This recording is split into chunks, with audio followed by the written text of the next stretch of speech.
ሰላምን ጥዕናን ንኩልኩም ተኸታተልተይ ይኹን እንዳበልኩ ናብ ናይ ልምዓንቲ መደበይ ከኣትው ኣብ ናይ ልምዓንቲ መደበይ ከምቲ ልሙድ ንዓኹም ንተኸታተልተይ የምህር እዩ ኢለ ዝሓሰብክዎ መደብ ሒዘልኩም መፅእ ኣለኹ።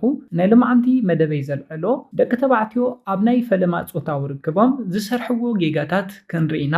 እዞም ቀፂለ ዝሕብረልኩም 6 ጌጋታት ዋላ ድሕሪ ግዜ ሓዳር ምስሪትኩም እውን ሒዝኩሞም ብምጽናሕ በዓልቲ ቤትካ ወይ ድማ ኣፍቃሪትካ ናይ ፆታዊ ርክብ ሂወታ እንዳጽለአቶ ንኽትነብር ዝገብሩ ሓደገኛ ጌጋታት እዮም። እስካብ ናይ መደበይ ፍጻመ ሓቢርኩም ንጸኒሕኩም ትምህርቲ ንኽትወስዱሎም ክሕብረልኩም ይደሊ። ነዚ ቻነል ሓድሽ ዝኾንኩም ሰብስክራይብ ብምግባርን ነታ ናይ ደወል ምልክት ሓንቲ ሻዕ ብምንካን ዝተፈላለዩ ናይ ፆታዊ ርክብ ናይ ጥዕና ከምኡ እውን ናይ ሓዳርን ናይ ፍቕርን ሂወት ኢንፎርሜሽን ትረኽብሉ ቻነል ስድራ ንኽትኮኑ ብኽብሪ ንሓትት። መደብና ናብ ብዙሓት ሰባት በፂሑ ብዙሓት ኣሕዋትና ትምህርቲ ንኽወስድሉ ላይክ ጌርኩም ጀምርዎ። ስድራ ንስኾንኩምኒ እንዳመስገንኩ ናብ መደበይ ክምለስ። ኣብ እዋን ፆታዊ ርክብ ደቂ ኣንስትዮ ይኹና ደቂ ተባዕትዮ ይኹኑ እንታይ ክትገብሩ ከም ዘለኩም ዝሕብሩ መደባት ሰሪሐልኩም እየ። ናይ ልምዓንቲ ፍልይ ዘብሎ ግና ሓደ ወዲ ንፈለማ ግዜ ፆታዊ ርክብ ኣብ ዝፍፅመሉ ግዜ ዝሰርሖም ጌጋታት ክንርኢና። እዞም ጌጋታት እንዳዓበዩ ብምኻድ ሓዳር እስካብ ምብታን ምፍታሕ እስካብ ዘይትፈትውዎ ናይ ፆታዊ ርክብ ሂወት ኣብ መንጎ ፍቑራት ንክህሉ ዝገብር ሓደገኛ ጌጋታት ስለ ዝኾነ ኣድህቦኹም ነዚ መደብ ሃብዎ። እቲ ቀዳማይ ንሪኦ ሓደ ወዲ ኣብ ናይ ፈለማ ናይ ፆታዊ ርክብ ግዜ ዝሰርሖ ጌጋ ዘሊልካ ናብ ፆታዊ ርክብ ምእታው እዩ። ሓደ ወዲ ፆታዊ ርክብ ንምፍፃም ፈለማ ፎርፕሌይ ከገበረ ናይ ፆታዊ ርክብ ስምዒታ ከየላዕለ ነዚ ስቴፕ ዘሊሉ ናብ ፆታዊ ርክብ ኣብ ዝኣተወሉ ግዜ ቀዳማይ ዘይተደለየ ጥንሲ ከጋጥማ ይኽእል እዩ። ምስ እዚ ተታሒዙ እውን ብፆታዊ ርክብ ዝመሓላለፉ ብዙሓት ሕማማት ኣለዉ። በዞም ሕማማት ተቃልዕነትኩም እውን የውስኾ እዩ።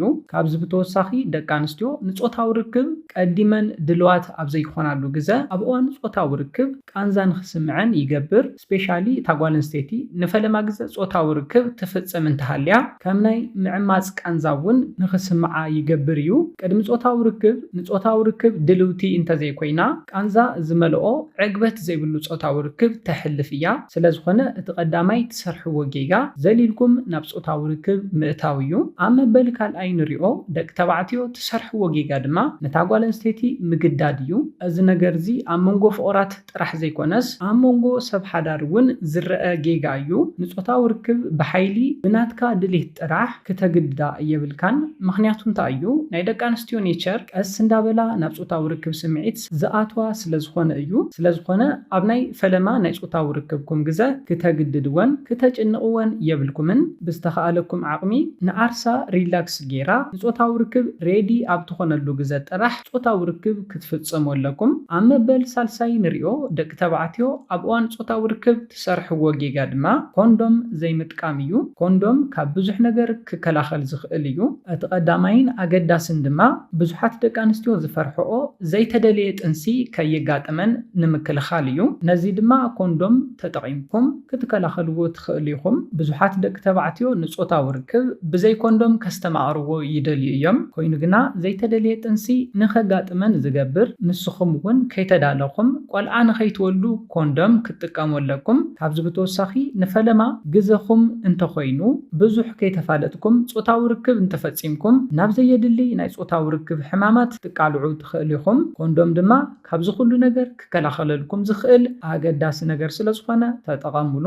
ኣብ መበል ራብዓይ ንሪኦ ኣብ ፈለማ ግዜ ፆታዊ ርክብኩም ትሰርሕዎ ጌጋ ድማ ናይ መጀመርታኹም ከም ዝኾነ ዘይምዝራብ እዩ። ብዙሓት ደቂ ተባዕትዮ ከም ጅግና ንኽቁፀሩ ጥራሕ ናይ ፆታዊ ርክብ ልምዲ ኣለኒ ኢሎም ብምዝራብ ኩሉ ነገር ከም ዝፈልጡ ኣብ ፆታዊ ርክብ ጅግና ከም ዝኾኑን ንነብሶም ኣእሚኖም ነታ ጓል ኣንስተይቲ እውን ይዛረቡ። ኣብዚ ግዜ ናብ ፆታዊ ርክብ ኣብ ዝኣትውሉ ግዜ ዘይተፀበይዎ ነገር ከጋጥሞም ይኽእል እዩ። እቲ ቀዳማይ እንታይ እዩ? ናይ መትሎ ምድካም እዩ። ቅድሚ ሕዚ ናይ ፆታዊ ርክብ ልምዲ ኣብ ዘይህልዎ ግዜ መትልኡ ክደክም እንተሎ ክደናገፅ ክሰናበድ ይኽእል እዩ። እዚ ድማ መትሎ ደው ዘይምባልን ቀልጢፍካ ናይ ምፍሳስ ጸገምን ከስዕበሉ ዝኽእል እዩ። እቲ ካልኣይ ድማ ብሉጽ ኣጋባይ ጾታዊ ርክብ እንታይ ከም ዝኾነ ስለ ዘይፈልጥ ኣጊቡ ኣፍሲሱ ምስ ወድአ ኣብ ዝትስአሉ ግዜ ናይ ጓል ኣንስተይቲ ናይ ጾታዊ ርክብ ስምዒት ገና ኣብ ዝለዓለሉ ግዜ ስለ ዝትስእ ጸገም ከጋጥመኩም ይኽእል እዩ። ስለዝኾነ ብዝተኻእለኩም ዓቕሚ ናይ መጀመርታ ግዜኹም ከም ዝኾነ ክትነግርወን ኣለኩም። ንሰን እውን ጋይድ እንዳገበራኹም ብሉጽ ኣጋባይ ጾታዊ ርክብ ክትፍጽሙ ከም ትኽእሉ ክትፈልጡ ኣለኩም። ኣብ መበል ሓምሻይ ንሪኦ ትሰርሕዎ ጌጋ ድማ ብዛዕባ ጾታዊ ርክብ ፍልጠት ዘይብልኩም ምዃኑ እዩ። ጾታዊ ርክብ እስካብ ዝፈጸምና ግዜ ብዛዕባ ጾታዊ ርክብ ግድን ክንፈልጥ ኣለና። ጾታዊ ርክብ ንሂወትና ንሓዳርና ዘምቅር ኔቸር እዩ። ስለዝኾነ ክንሓፍረሉ ዘይኮነስ ፍልጠት ክህልወና ኣለዎ። ኣይን ክፋል ሰውነተን ነኻኺኢኹም ሓሳሲኹም ክትዕግብወን ከም ትኽእሉ ምፍላጥ፣ ደቂ ኣንስትዮ እውን ብተመሳሳሊ ኣየን ክፋል ሰውነቱ ነኻኺኢኺ ክተለዓልዮን ክትዕግብዮን ከም ትኽእሊ ምፍላጥ ኣገዳሲ እዩ። እንታይ ዓይነት ኢንቫይሮንመንት ንጾታዊ ርክብ የመቅሮ ዝብል ነገር ምፍላጥ እውን ብሉጽ ነገር እዩ። እንታይ ዓይነት ናይ ጾታዊ ርክብ ናይ ፖዚሽን ዓይነት ከ ዝበለጸ ይምረጽ ዝብል ሓሳባት ግድን ክትፈልጡ ኣለኩም። ብዛዕባ ጾታዊ ርክብ ምፍላጥኩም ንጾታዊ ርክብኩም ኣዕጋባይ ዝገብሮ እምበር ዘሕፍር ነገር ክኸውን የብሉን። ስለዝኾነ ብዛዕባ ጾታዊ ርክብ እኹል ፍልጠት ክህልወኩም ኣለዎ። ኣብ መበል ሻድሻይን ናይ መወዳእታን ንሪኦ ደቂ ተባዕትዮ ትሰርሕዎ ናይ ጾታዊ ርክብ ጌጋ ድማ ብዛዕባ ዝፈጸምኩሞ ጾታዊ ርክብ ንኻሊእ ሰብ ምዕላል እዩ። እዚ ደቂ ኣንስትዮ ዝጸልኦ እቲ ቀዳማይ ናይ ጾታዊ ርክብ ጌጋ እዩ። ብዛዕባ ጾታዊ ርክብኩም ንኻሊእ ሰብ ምዝራብ ጓል ኣንስተይቲ ምስ ብዙሓት ደቂ ተባዕትዮ ጾታዊ ርክብ ከም ትፍጽም ከም ዝተዛረብኩምላ ጌራ ስለትሓስቦ ነዚ ጌጋ እውን ፈጺምኩም ክትሰርሕዎ የብልኩምን።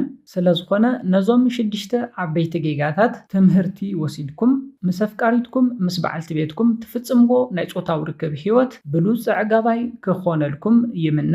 ነዞም 6 ናይ ጾታዊ ርክብ ጌጋታት ንምዝኽኻር ዝኣክል እቲ ቀዳማይ ርኢናዮ ዝነበርና ናይ ጾታዊ ርክብ ጌጋ ዘሊልካ ናብ ጾታዊ ርክብ ምእታው እዩ። ቅድሚ ናብ ጾታዊ ርክብ ምእታውኩም ፎርፕሌይ ዝበሃል ስቴፕ ኣሎ። ነዚ ስቴፕ ዘሊልኩም ተኣቲኹም እቲ ቀዳማይ ናይ ጾታዊ ርክብ ጌጋኹም እዩ ዝኸውን። ኣብ መበል ካልኣይ ርኢናዮ ዝነበርና ጌጋ ድማ ነታ ጓል ኣንስተይቲ ነፍቃሪትካ ወይ ድማ ንበዓልቲ ቤትካ ንጾታዊ ርክብ ምግዳድ እዩ። ኣብ መበል ሳልሳይ ዝረኣናዮ ጌጋ ኮንዶም ዘይምጥቃም እዩ። ኮንዶም ካብ ብዙሕ ሕማማትን ዘይተደለየ ጥንስን ክከላኸለልኩም ዝኽእል ስለዝኾነ ኮንዶም እውን ክትጥቀሙ ኣለኩም። ኣብ መበል ራብዓይ ርኢናዮ ዝነበርና ናይ ጾታዊ ርክብ ጌጋ ድማ ናይ መጀመርታ ግዜኹም ከም ዝኾነ ዘይምዝራብ እዩ። ኣብ መበል ሓምሻይ ዝረኣናዮ ናይ ጾታዊ ርክብ ጌጋ ድማ ብዛዕባ ጾታዊ ርክብ እኹል ፍልጠት ዘይመሓዝ እዩ። ብዛዕባ ጾታዊ ርክብ ፍልጠት ንምሓዝ ክትስከፉ ክትሓፍሩ የብልኩምን። ኣብ መበል ሻድሻይን ናይ መወዳእታን ርኢናዮ ዝነበርና ናይ ጾታዊ ርክብ ጌጋ ድማ ብዛዕባ ዝፈጸምኩሞ ጾታዊ ርክብ ንኻሊእ ሰብ ምዕላል እዩ። ነዚ ጌጋ ደቂ ኣንስትዮ ዝጸልኦኦ እቲ ቀዳማይ ጌጋ እዩ።